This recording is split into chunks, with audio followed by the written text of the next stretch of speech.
ha hecho algo, y si no lo hizo, es que nosotros necesitamos pedirle que nos dé la fe para que pueda hacerlo. Amén. Primero les quiero compartir, es un poquito largo, pero vamos a leerlo todo, en Números 13, desde el 1.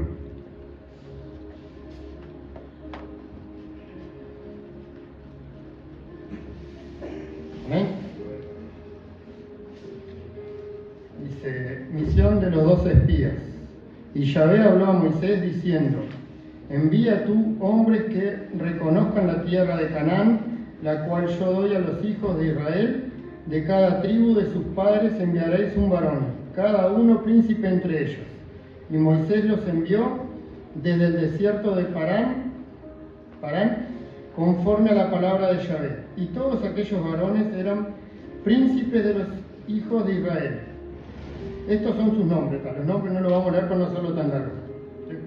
Estos son los nombres de los varones que Moisés envió a reconocer la tierra a Oseas, hijo de Nun, lo puso acá, 17. Los envió pues Moisés a reconocer la tierra de Canaán, diciéndole, subid de aquí al Negev y subid al monte, y observad la tierra, cómo y el pueblo que la habita, si es fuerte o débil, si poco o numeroso, cómo es la tierra habitada, si es buena o mala, y cómo son las ciudades habitadas, si son campamentos o plazas fortificadas, y cómo es el terreno, si es fértil o estéril, si en él hay árboles o no, y esforzados, y tomad del fruto del país, y era tiempo de las primeras uvas. Y ellos subieron, reconocieron la tierra desde el desierto de Sin hasta Rehob, entrando en Hamat, y subieron al Negev, y vinieron hasta Hebrón, y allí estaban Aimán, Sesaí y Talmal, hijos de Anac. Hebrón fue edificada 7 años antes de Zoán en Egipto, y llegaron hasta el arroyo de Escol, y de allí cortaron un sarmiento con un racimo de uvas, el cual trajeron 2 en un palo, y de las granadas y de los higos, y se llamó aquel lugar Valle de Escol, por el racimo que cortaron de allí los hijos de Israel. Y volvieron de reconocer la tierra a fin de 40 días, y anduvieron y vinieron a Moisés y a Aarón y a toda la congregación de los hijos de Israel en el desierto de Parán, en Cades, y dieron la información a ellos y a toda la congregación, y les mostraron el fruto de la tierra, y les contaron diciendo, nosotros llegamos a la tierra a la cual nos enviaste, la que ciertamente fluye leche y miel, y este es el fruto de ella. Mas el pueblo que habita en aquella tierra es fuerte, y las ciudades muy grandes y fortificadas. Y también vimos allí a los hijos de Anac. Amalek habita en el Negev, y el Eteo y el Jebuseo y el Amorreo habitan en el monte, y el Cananeo habita junto al mar y a la ribera del Jordán. Entonces Caleb hizo callar al pueblo delante de Moisés y dijo, subamos luego y tomemos posesión de ella, porque más podremos nosotros que ellos. Mas los varones que subieron con él dijeron, no podremos subir contra aquel pueblo, porque es más fuerte que nosotros. Y hablaron mal entre los hijos de Israel de la tierra que habían reconocido, diciendo, la tierra por donde pasamos para reconocerla es tierra que traga a sus moradores, y todo el pueblo que vimos en medio de ella son hombres de grande estatura. También vimos allí gigantes, hijos de Anac, raza de los gigantes, y éramos nosotros, a nuestro parecer, como langostas, y así le decíamos a ellos. Amén. Vamos a leer hasta ahí un poquito. Bueno, creo que muchos conocen esa historia, ¿no? Yo la parte que iba a compartir le ponía los no que nos dice la gente en lo natural para nuestra vida. ¿Cuántos habremos tenido no en nuestra vida? Que no puedes hacer esto, que no va a pasar lo otro. O ese dictamen de un médico sobre una enfermedad, de agarrar y decirte, bueno, mirá, te quedan 30 días de vida, te quedan 60 días de vida, lo que sea. Y muchas veces eso nos paraliza, nos frustra, nos saca del eje, y más si no conocemos al Señor. Entonces yo lo que asociaba a esto es, el otro día hablaba con Tulio, justo llego a mi casa de dejar los niños en la escuela a mediodía, prendo la televisión y digo, cuando es para ver cosas del Señor, no importa dónde ponga, ¿no? El Señor se va a ingeniar para que vos veas. Porque lejos de poner cualquier cosa que fuera a hablar del Señor, puse en una cadena deportiva, puse en ESPN, a la 1 de la tarde en un programa de deporte argentino, que tiene mucha audiencia en muchos países, y cuando me pongo a mirar estaba un jugador de Racing de Argentina, que se llama Adrián Martínez, le dicen Maravilla, cosa que a él no le gusta mucho el apodo, pero tal. Y me empecé a guisar solo de escucharlo, y me dio una vergüenza grande, porque estaba en una cadena con, creo que de los que lo estaban entrevistando, el que estaba al lado de él, los que estaban en el panel, no sé si habría alguno que conociera al Señor. Por lo menos no parecen cuando uno mira el programa, pero está. Y él empezó a predicarles con una sencillez y sin ninguna vergüenza, por lo menos a mí me pasa que parece que hablo del Señor con los que ya conocen al Señor, que es más fácil que con la gente de afuera. Yo tengo un comercio y no a cada uno que entra le estoy predicando. Si la otra persona no dice algo, yo no hablo, que es un débil, lo digo, por eso me dio vergüenza. Bueno, y este muchacho, tiene 31 años ya, es una de las figuras de ese equipo. Y él contaba que conoció al Señor a los 23 años, que terminó preso porque a un hermano de él le pegaron 3 tiros y después prendieron fuego la casa de los que le pegaron los tiros. Vivía en un barrio complicado, como hay en Argentina, de un contexto muy difícil. Y bueno, él fue preso, pero él sabía que él no había hecho todo lo que estaban acusándolo. Lo estaban acusando de incendio a la casa, de intento de homicidio, de secuestro express. Bueno, le podía caer hasta 12 años. Y él sabía que no había hecho todo eso, pero bueno, tampoco tenía los medios como para tener un muy buen abogado para poder intentar demostrarlo. Y también contó que estuvo 90 días en un lugar que era un apartado, que era un lugar de 2x2, todo el tiempo ahí, y contó que ahí fue donde más se acercó al Señor, como creo que nos pasa a la mayoría. Cuando estamos en problemas es cuando más buscamos de Dios, no tenemos para otro lado donde recurrir, y menos en una celda de 2x2, me imagino que sería complicado. Y bueno, y él decía que para Dios no hay nada imposible. ¿Y qué tiene que ver con lo que estaba yo leyendo acá? Que él, cuando va a salir de la cárcel, un poco antes de salir de la cárcel, unos meses, un amigo del hermano de él lo va a visitar y le dice si él le gustaría jugar al fútbol, si sabía jugar al fútbol, a ver, como para ayudarlo en algo que fuera más fácil de rehacer su vida, porque cuando hicieron el allanamiento le llevaron todo lo que tenía en la casa, o sea que fue preso y quedó sin nada. Y él le dijo, sí, como gustarme me gusta, pero tengo 23 años. Y en el fútbol empezás de muy chico haciendo las primeras armas. Bueno, y así fue que, para reducir, en noviembre salió después de 7 meses y el 1 de enero lo llevaron a probar a un equipo de la 4ª división de Argentina, y el técnico le decía, ¿estás bien físicamente? ¿Te has movido? ¿Has corrido? Y él se rió y le dijo, no, salí de la cárcel ahora en noviembre, no tuve tiempo de nada. Pero confiando en el Señor de que algo iba a hacer con él, le pidió al técnico que lo dejaran quedarse. Vino el que lo había llevado y dijo, mirá, yo pago los gastos que sean necesarios por él y dale una oportunidad.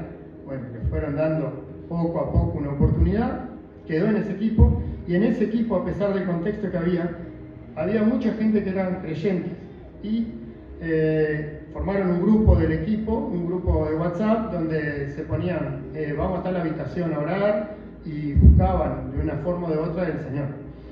Y esto, para resumirlo, terminó llevando a Paraguay, a otras categorías, fue subiendo en el fútbol hasta que terminó, ahora está en Racing, como les decía.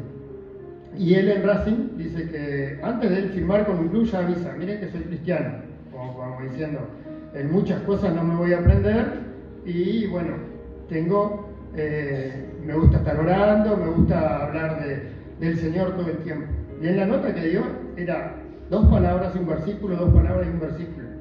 Y como les decía, me hacía erizar porque me hacía ver que le estaba hablando a mucha gente. miles de personas, millones, mejor dicho, deben de ver esos programas, y los que estaban allí terminaron dejando de hablar de fútbol para reflexionar sobre lo que él estaba contando. Y él empezó a contar que tenían un partido muy importante en Racing, y un compañero estaba con una lesión en la rodilla y no iba a poder jugar, no había forma de que jugara. Y que sabía que él era creyente, y que hablaron, y que él le dijo, bueno, ¿tú crees que yo oré por ti? Pero no sé qué va a pasar, yo voy a orar por vos, después va de la voluntad de Dios, si vos te vas a sanar o no te vas a sanar ahora, que dé el tiempo de que puedas jugar. Y como nuestro Dios es un Dios de imposibles, los sanó, ese compañero jugó, y obviamente que él decía que la gloria era para Dios, que él solo lo que había hecho era orar.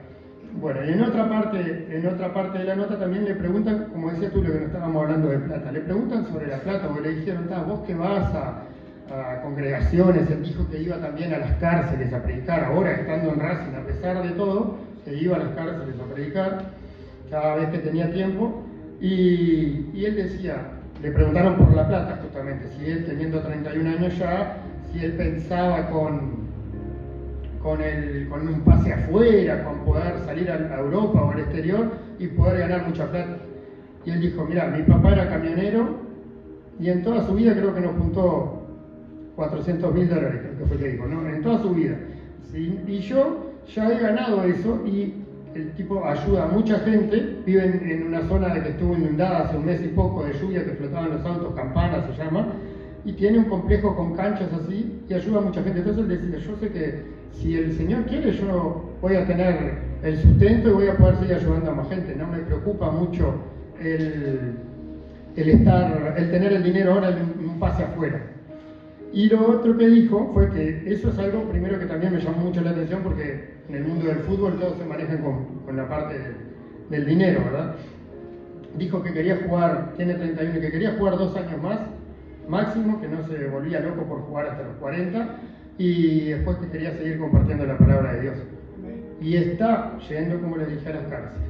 ¿Por qué les digo esto? Todo esto que queda medio enredado, que los que fueron acá, que estábamos leyendo la misión de los 12, fueron a ver la tierra que Dios les había prometido, trajeron un reporte malo. Por traer un mal reporte, esos 2 que trajeron, 2 quedaron con una buena imagen, y los otros 10 le daban para atrás, y terminaron infundiendo temor en el pueblo y haciendo que el pueblo terminara despotricando de Dios, y querían volver a donde Dios los había sacado, como los había sacado de Egipto.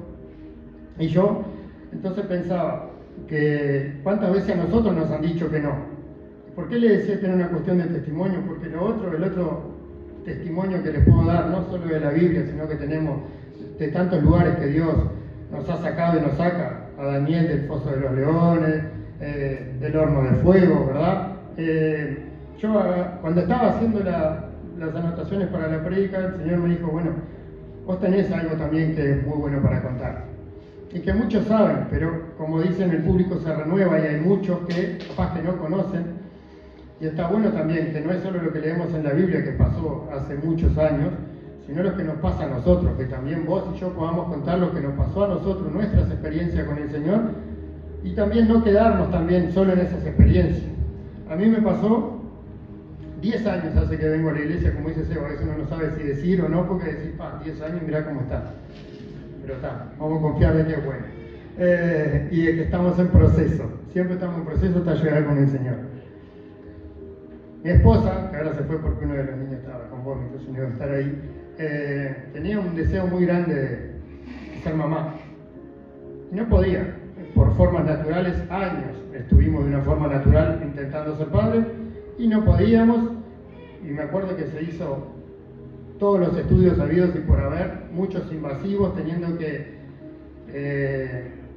no sé si humillarte, pero estar con gente que no conoces de forma con poca ropa, que todo el mundo te esté mirando haciendo esto, lo otro, que alguien te esté indicando cuándo tenés que ir a estar con tu esposo y todo eso, bueno, algo muy invasivo, muy complicado, y que a ella le hacía muy mal realmente, le hacía muy mal. Yo la quería ver feliz a ella, y amo a mis hijos, pero no me volvía loco por ser padre. Ella sí quería ser madre. Y sus compañeras y sus amigas cada vez iban todas quedando embarazadas, cada una iba haciendo su vida, y no es que ella le hiciera mal como envidia, sino que le removía lo que ella, el deseo que ella tenía y no podía. Después de varios años, para no aburrirlo, nos habíamos hecho todos los exámenes, ella estaba todo bien, pero no quedaba embarazada. Ella ya había ido a alguna iglesia, ya conocía al Señor, yo no. Y un día, cuando ya le dijeron así, por eso le digo los no, de una forma natural es imposible que quedes embarazada, no vas a tener hijos. Imagínense el golpe para ella y para las mujeres que son más sensibles, ¿no? Entonces fuimos a la otra parte, a la parte de pagar para hacerte una inseminación. Bueno, con todo lo que conlleva, cuando tenía todo pronto para hacer eso, me acuerdo que nos invitaron a una campaña acá en la iglesia, de la nada, cayó un amigo, nos invitó, y vinimos. Y bueno, nos pusimos a cuenta, nos entregamos al Señor, nos fuimos. Yo no sabía que había que venir sábado y domingo, vine solo el sábado, ¿vieron? Me dio porque después van a pensar que tienen que hacer todo religiosamente. No, yo vine solo el sábado. Domingo no vine porque no sabía. Al otro domingo vine al culto, bárbaro. Oramos, presentaron al pastor, oramos. Y nos dijeron, si ustedes esperaron 15 años o 10 años fuera del Señor, ¿por qué no esperan un poco en el Señor? 2 semanas. No le pasaron 2 semanas, fue al médico por un control y el médico le dijo que estaba embarazada, ¿no? Pero así como se lo digo, yo me avisé y quedé.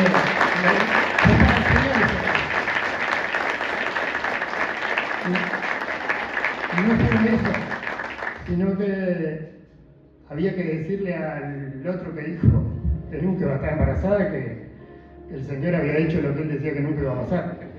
Por eso le digo que no nos podemos quedar con los no que nos digan de que no podemos curarnos, de que no podemos hacer esto, de que no podemos salir de una adicción, por todo eso.